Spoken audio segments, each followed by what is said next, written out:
Well, joining me now to discuss the conflict in Israel and Gaza is a TV host and satirist, Bassem Youssef.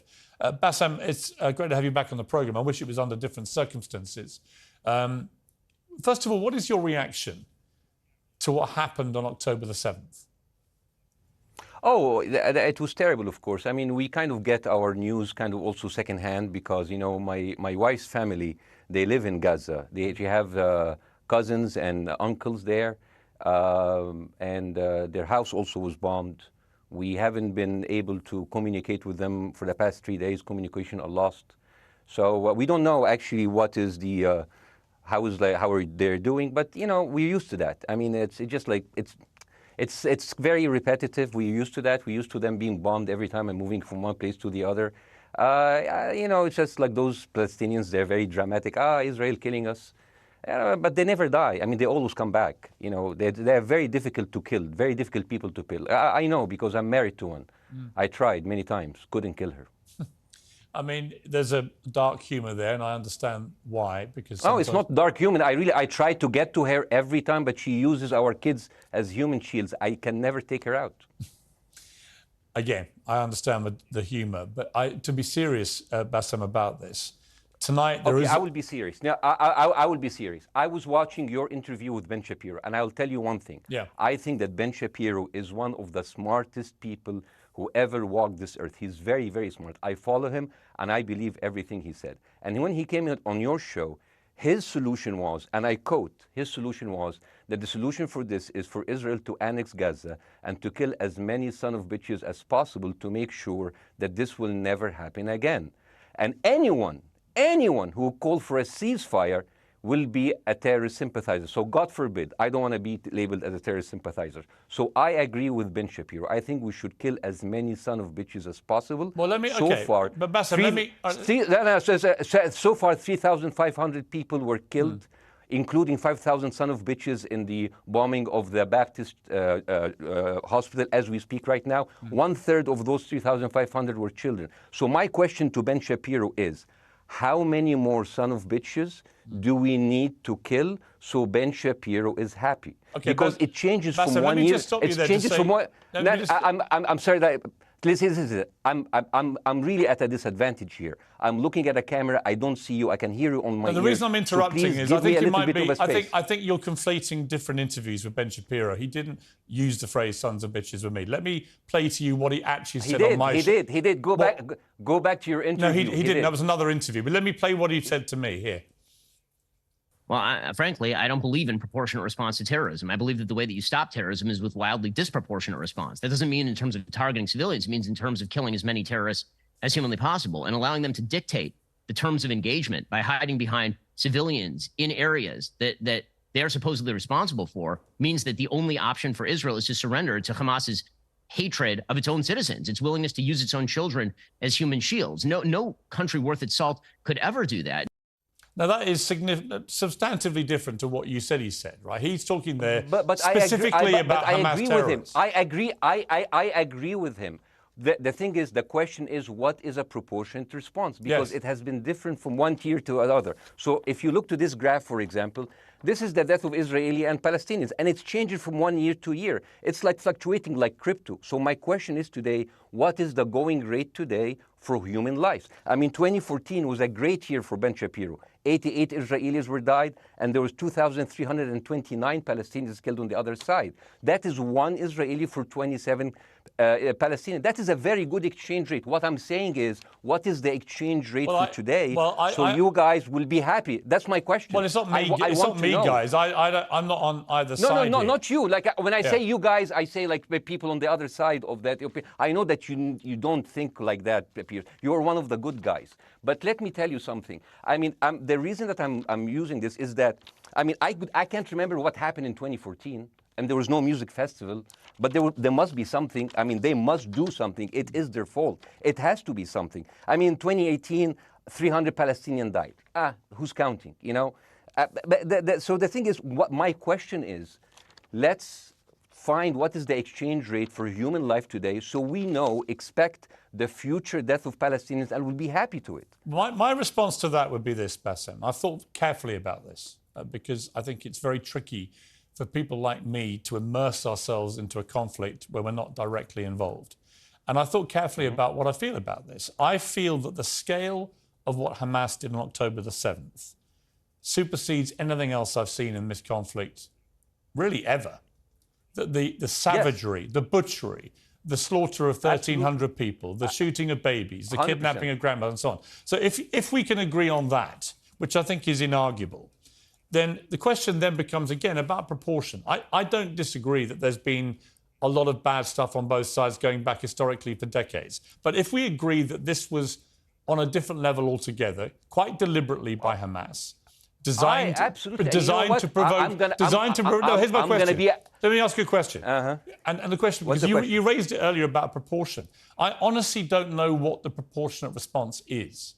I honestly don't. I don't. I've been watching the airstrikes this week thinking... So what's your question? Well, I would ask you, if you were Israel, what would you... If I was Israel? If you were Israel and that had happened to you, what would you think would be the appropriate way for the country to respond? I would do exactly like Israel did, kill as many people as possible since the world is letting me do it. I mean, I can do it because I can, you know. But the thing is, you know what, I agree with you. And you know what, I'm going to be even ahead of you because I see the question coming. Do you condemn Hamas for the atrocity? Yes, I condemn Hamas. I condemn Hamas. I condemn Hamas is the source of all evil. They're a reason for everything. And you know what, let's for a minute imagine a world without Hamas. Right. What will this word look like? Let's give this word a name, and let's name this word the West Bank. Hamas has absolutely no control in the West Bank, and since the beginning of this year, only through August, 37 Palestinian kids were killed. No music festival, no paragliding, no Hamas. Since the occupation of the West Bank, 7,000 Palestinians were killed. No music festival, no paragliding, no Hamas. I can go on and on and on and on. No, but you don't need to, because in a way you're preaching to the choir. I've followed this crisis. Oh no, you're not preaching. So the thing is, like, in the sense that I know that what you're saying has validity. Of course, Piers. By the way, Piers. I am at a disadvantage here. I can hear you. I cannot see you. I am in a claustrophobic room, and so please cut me some slack and don't interrupt me and interrupt my points. Sure. So, because this has to be fair. Understand. Because if you want to only hear your opinion, I can just condemn Hamas and go home. I can do that. So, do you want to do that, or do you have a much more nuanced conversation? No, I absolutely want to have a nuanced conversation. I wasn't aware I was interrupting you. I thought I was letting you speak. Amazing. So let's. I mean, I would say I really applaud Israel for doing one thing that no military force in the world does. Because I heard Ben Shapiro and I heard Ron DeSantis, and they said Israel is the only military force in the world that warns civilians before bombing them. I mean, how fucking cute. That is so nice of them. So, because with this logic, if Russian troops started warning Ukrainians before bombing their houses, we're cool with Putin, right? I mean, okay, Habibi, you have warned them, go invade. It's fine. You have done your job. I mean, the thing is, and I understand, and I also heard Ben Shapiro talking about Human Shield. So you remember my wife's family, they live in Gaza. So I asked them, I told them, when Israel give you the nice warning, the cute warning, does Hamas force you to stay in your home so you can be bombed and use as Human Shield? You know what, Hassan here, my wife's cousin, he's a loser, you know. He told me, you know, when I asked him, does that happen? He told me, no. The lying son of a bitch lied to me. I told him, you don't understand. Ben Shapiro and Ron DeSantis keep saying that Israel warned you and Hamas asked you to stay put. So I told you, he's a loser. He never kept a job. He even failed in all of the interviews to become like a Human Shield. I would believe Ben Shapiro. Let me ask you this, Bassem. So let's go with that. No. Let me ask you this. At some point, I must be able to ask you questions. It's not a monologue for you, Bassem. If we agree that for the 14,000 casualties, I mean, who's counting, are Human Shield, does that mean that every single one of those civilians was standing, obscuring a military target behind them? Because that's a lot of weapons. I mean, Hamas is packing. No, of course it doesn't. And look, So there's some collateral damage. Lots of collateral damage. Yes. It's fine, yeah. You kill some to save some and then kill some more. Yeah, I agree. Yeah. Well, let me ask you this. Again, it comes back to proportionate response. When the world decided it had to get rid of ISIS because of the appalling butchery they were carrying out, it did so by also killing very sadly, a lot of civilians along the way by doing airstrikes against places which But killing civilians are inevitable. You said that in the beginning. My point is, it's inevitable. Yeah, but once Israel has decided that they want to get rid of Hamas, and Hamas is embedded with civilian population, I'm very concerned about what's going to happen next. I've written a column tonight saying, I remember the Iraq War, which I opposed, right? I remember all this. So my question for you is, what would you think would be an appropriate response by Israel to what happened? Well, these are years of disproportionate responses of Israel. Right. Did it solve the solution? Did it solve the problem? Did it work before, so it will work? What will be the surprise this time? What will be the twist that will make this work this time? What will be different this time? Seriously, I mean, like, this is only the last 15 years. I mean, because it's too many papers. I just got this. But how will this be different? And the thing is, I am so glad in the introduction that you mentioned the Iraq War. I applaud you, Piers, for saying that, because you were honest about it. You said that spreading lies like WMDs made people look at those people as less of humans, and they would accept the death of 1 million Iraqi, whether by sanctions or by invasion, right? You are a good man. This is amazing. And you know what is similar? Is when you spread the lies of 40 decapitated babies, although it was refuted. So what happens when people hear that, killing babies is horrible. But when you say decapitated 40 babies, you are planting a certain image with a certain trigger in people's mind. Who has said that? Who has said 40? Who has said that? Who has said 40 decapitated? Who has said that? You have repeated. No, I haven't. What? I've never said that. You haven't said on your show 40 decapitated babies? Never. Ben Shapiro didn't say it? No. Ron DeSantis didn't say Nobody it? has said it. Okay, Piers, nobody said it? No. Oh, okay, maybe I am wrong. Decapitated. Here's you're wrong. I've never said that. The thing, what happened, no, you're wrong. But the thing is, when Iraq, the same thing is happening in Iraq. Ben Shapiro once tweeted, not even about Gaza, about the West Bank, when Israel continued to build the illegal settlement. He said, 2017, Israel likes to build things, and Arabs, not Palestine, not Hamas, Arabs like to bomb crap and live in open sewage. Yeah, I thought that was very the Israeli defense minister, he said, those are human animals. And the thing is, Ben Shapiro should know better, because, long before the Holocaust, before Jewish people were thrown in the gas chambers, the Nazi propaganda called them rats. Now, as a human being, I will never accept that another human being being thrown into a gas chamber, but a rat, kill 10. Kill 1,000, 3,500. They are son of a bitch. They are human animals who live in open sewage and decapitate babies. And because of that propaganda, Mr. Morgan, that guy in Illinois, the 71-years-old guy, he killed, stabbing the 6-year-old Palestinian kid in Illinois 26 times. And he used to play with him. They used to be friends. But he went in, marching into their apartment, stabbing his mother and killing him, shouting, all Muslims could die. Yeah. It took you 80 years to change one word from Jewish to Muslim. And then you transferred your guilt to us and took away our land. Bassem, let me ask you a question. That deal sucks, man. Let me ask you a question. How do we get from where we are now to peace? Well, first of all, you need to change the perception. Nikki Haley, the American presidential candidate, said, we are in Israel in this because it's a fight between good and evil. Now, if you already decided someone is good, he can do no evil.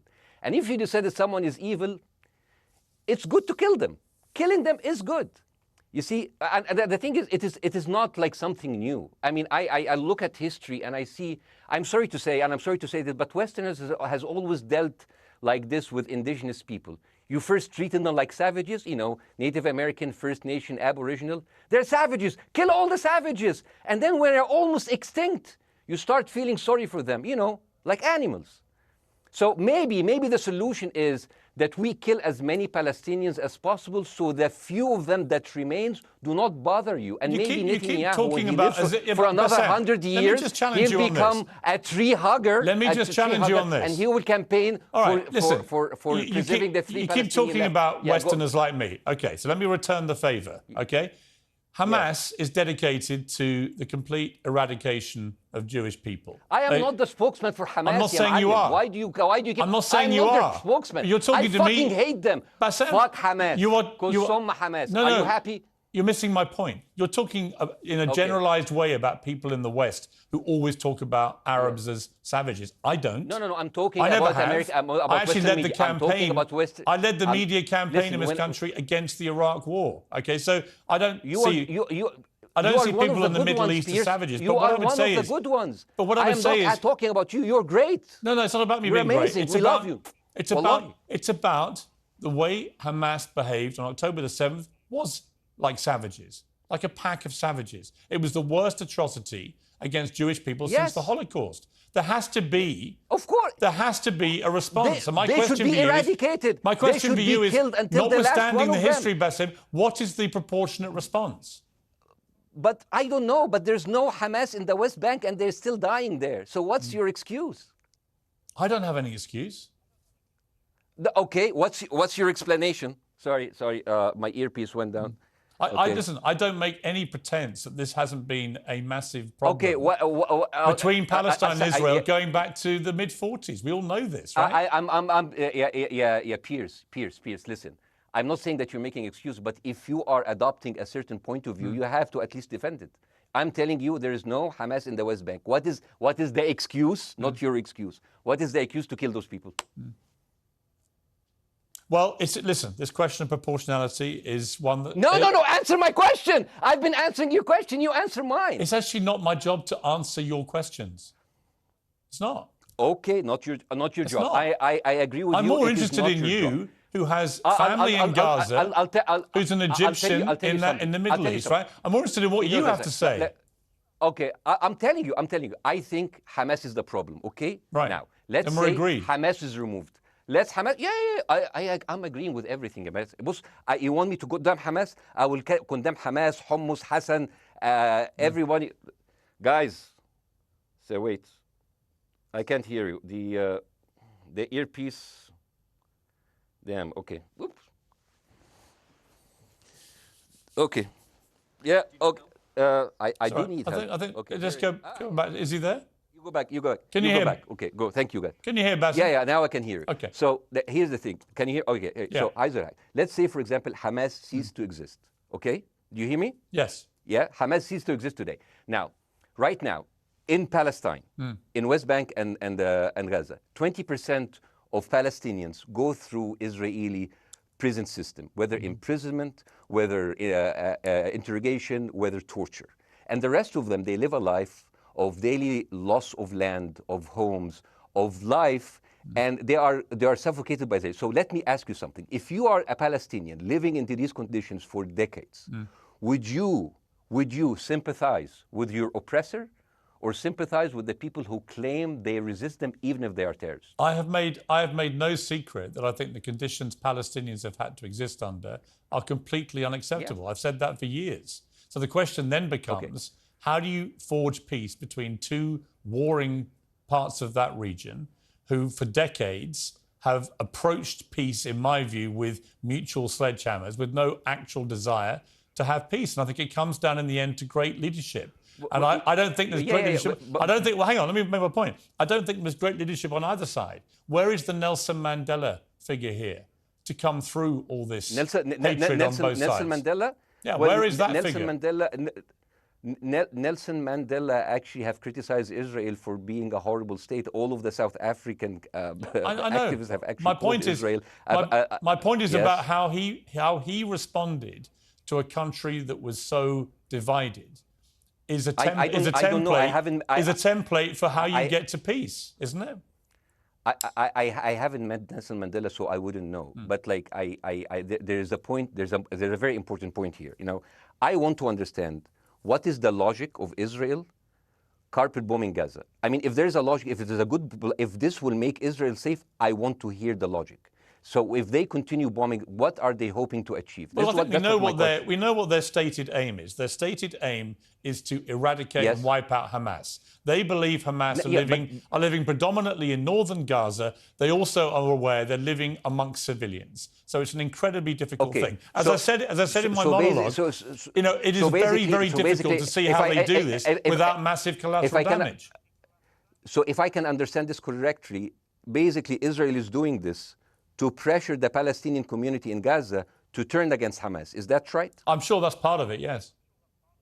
That's part of it. So this is exactly what terrorist organizations do, because terrorist organizations will have no chance beating a whole nation in battle. So they terrorize and they kill the civilians in order to spread fear and terror so they can turn against their government to change their policy or to resign. You have just compared Israel with ISIS.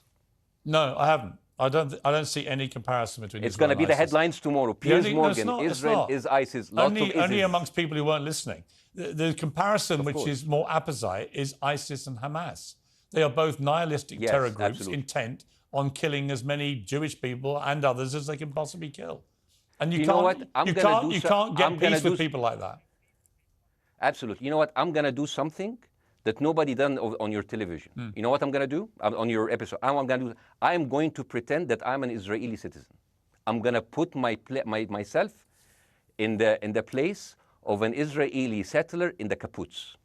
And I want to speak to my Prime Minister, Benjamin Netanyahu.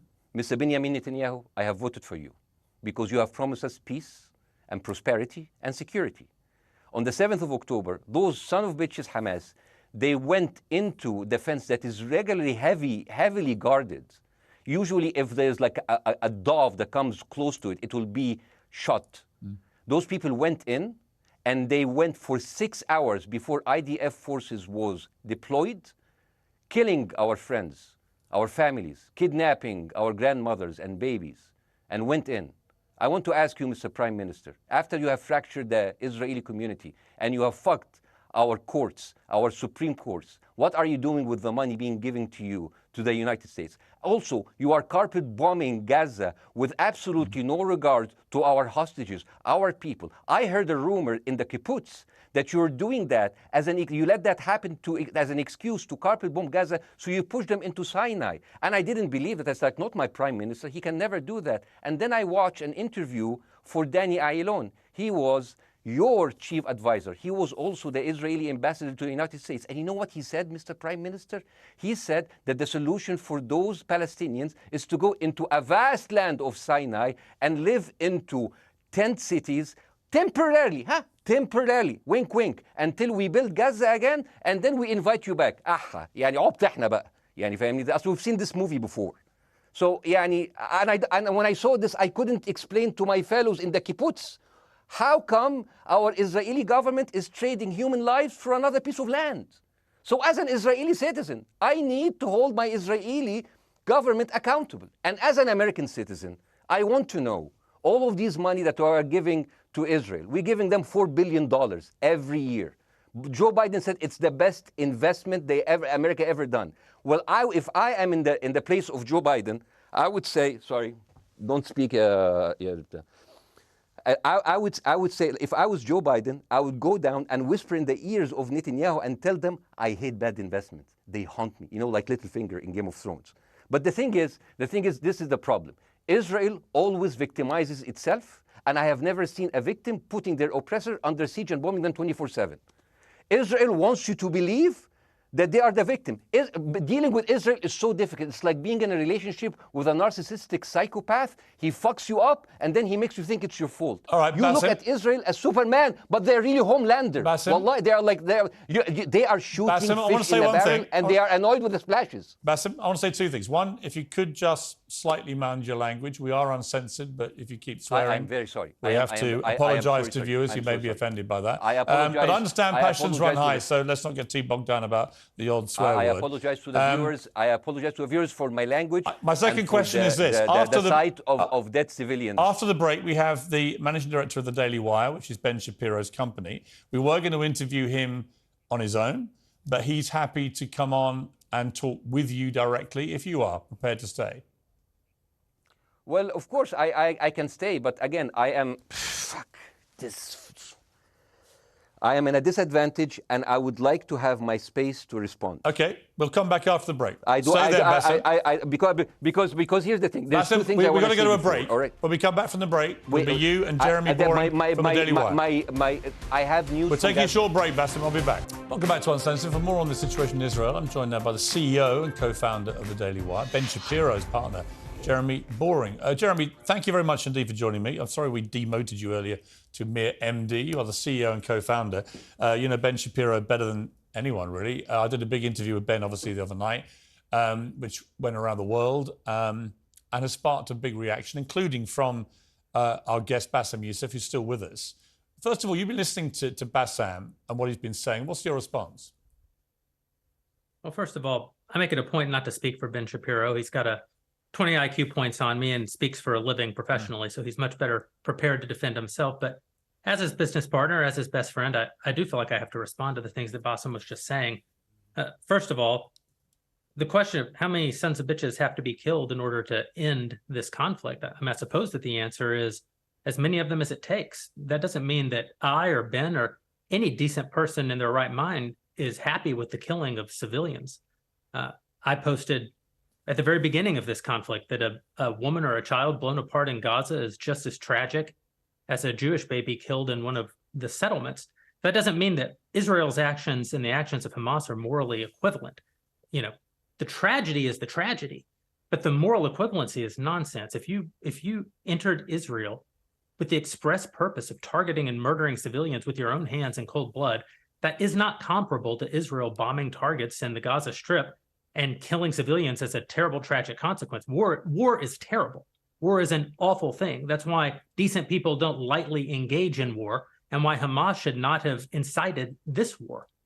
You know, we can talk about the history of the Israeli conflict. I'm not a professional political commentator. I'm a CEO. I'm a screenwriter, and I'm certainly not Ben Shapiro. I'm not here to discuss the history of the Israeli-Palestinian conflict, but we all saw what happened on October 7th, and the idea that Israel was not going to react severely to that, or that Israel should not react severely to that, is ludicrous. And the Jeremy, idea that Ben Shapiro should be a moderating voice, that Ben Shapiro should be, saying, no, Israel should not respond in this situation, that's nonsense. Let me ask you though, Jeremy, the question which I think is the big question, what is a proportionate response to that outrage on October the 7th, which is the worst attack on Jewish people since the Holocaust? What is proportionate? If it's true, as reports are suggesting tonight, that there may have been a hospital hit by an Israeli strike and up to 500 people or more have died, that would seem to me, if that is verified, and it's not verified yet, you know, we don't know exactly what has happened other than there's been a hit on this hospital. But if that is verified to have been an Israeli strike, that will strike many people as disproportionate. Certainly. Well, first of all, I don't know what a proportionate response is or why we would want it. I suppose a proportionate response would be for 3,000 Israelis to go through the fence, gun down innocent Palestinian women and children, burn their bodies, burn them alive, take hostages, rape their women. No one wants a proportionate response. No moral person could possibly call for a proportionate response. The purpose of war is to defeat your enemy. The West has, in my lifetime, forgotten the purpose of war because the true cost of war is so terrible. The last time the West engaged in war and won it was World War II, and they did it through incredible brutality. They did it by bringing their enemies to heel. That is not a thing to That's not a thing to rah-rah about. That's not a thing to look forward to. As I said, all decent people should avoid war. But I think the sort of lie of the post-World War II, the post-war consensus lie, is that somehow war in which you kill a bunch of people and don't secure victory is morally superior to war where you do secure victory. I would say that the only way to morally justify a war is to win it. Otherwise, the very argument that brought you into the war, this enemy must be defeated, ends up being proven a lie. I mean, Afghanistan, I think America had every right to go into Afghanistan. The Taliban was harboring Osama bin Laden and Al-Qaeda. Al-Qaeda flew planes into buildings in the United States, killed thousands of our citizens, brought the nation into untold agony, pain, and horror. America had every right morally to go in and destroy the Taliban and destroy Al-Qaeda. Yeah, but I would argue, the Taliban now rules in Afghanistan. The war was not won. But that's my point, actually. I've done a column about this tonight for The Sun here in the UK, which is I was editor of a newspaper when the Iraq war happened. I opposed it very aggressively as the editor of the recall. paper. And sadly, we were borne out by events. It was a complete disaster, the Iraq War, in my view. It was illegally contested, I think. And the consequences were appalling in terms of loss of life, 1 million people, in terms of ISIS being allowed to breed and create their merry hell around the world, in terms of complete dismantlement of Iraq itself as a functioning country. And I think Afghanistan, again, 20 years of attacking an enemy, which is now running the country again, seemed to me, again, to be kind of pointless. And I do wonder whether Israel, in its blind fury, which I completely understand, has thought through the consequences of actually launching a full air, ground and sea offensive into Gaza as to actually what happens at the end of that. Well, I suppose Israel wasn't really given the opportunity to fully contemplate what the consequences of that action might be, because Israel didn't instigate this war. This war was instigated by a horrible terrorist attack on Israel, and a state is put in a position where it has to respond. Now, one might argue that the very fact that Israel has yet to actually launch their ground invasion means that they are actually making a calculation about what the cost will be, what victory looks like.